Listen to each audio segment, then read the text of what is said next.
What do you think affects how you behave? Here's why. If you're wondering, how can what I'm thinking affect my behavior? Then let me start by asking you a question. Have you ever heard of CBT? That stands for Cognitive Behavioral Therapy. CBT is a talking therapy. It's based on the principle that our thoughts, our feelings, and our behavior are all connected. CBT works by helping us notice, then change our thinking style or behavior patterns that cause us problems. It's often used to treat anxiety and depression, but it's also really useful for all sorts of physical and mental health issues. So why am I talking to you about CBT therapy? Well, if you understand the basic principles of CBT, you will also understand why you might feel or behave in a certain way. This understanding can improve the way you approach life and who you become. Here's a simple example of what I mean. Have you ever woken up in the morning in a bad mood, feeling demotivated, miserable, and lethargic? If you've ever felt like that, how did you behave when you got up? Did you skip down the street smiling and laughing? I bet you didn't. More likely, you had a grumpy face, you were hard to communicate with, you were quiet, snappy, maybe unkind. So let's just turn that around and think about when you woke up in a great mood, excited, energized, full of beans, raring to go and get stuff done. In this mood, were you mean and spiky to people around you? Probably not. I expect you smiled and you had a spring in your step. The principles of CBT can help explain how these feelings you wake with and ruminate with all day long dictate your behavior. They are inextricably linked. So let's start at the beginning. This oval represents your environment. Now, just for a minute, I want you to think about the environment around you, whether it's work or at home, it doesn't matter. So if it's at work and you're in an office, maybe you work in an office indoors, maybe you work outside, maybe you travel a lot, maybe you work from home. Is the place where you work comfortable and safe? Or is it an unsuitable or unhappy place? Before we get closer to understanding how your thinking and behavior affects your life, think about this environment.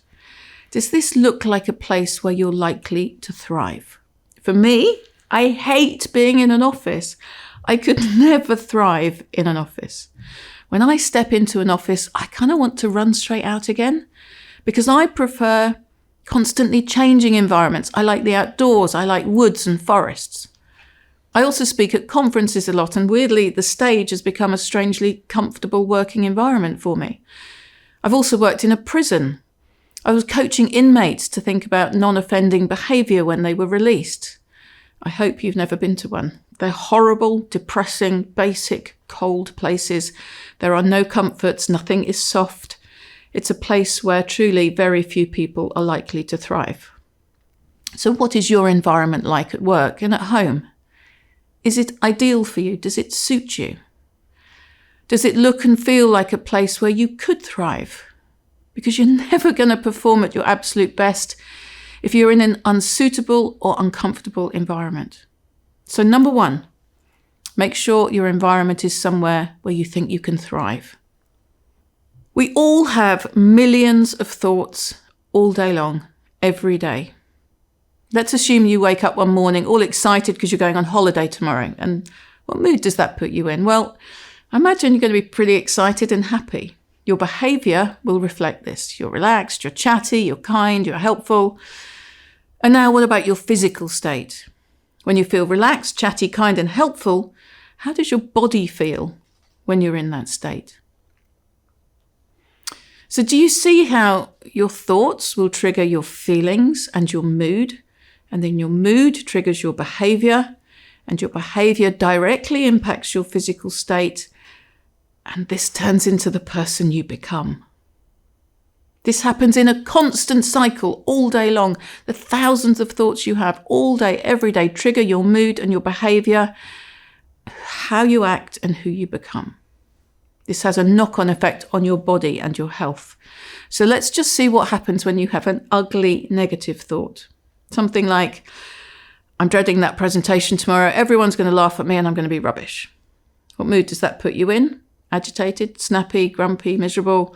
Once you're in that mood, what happens to your behaviour? You're probably a bit abrupt with people. Maybe you go silent, slam doors.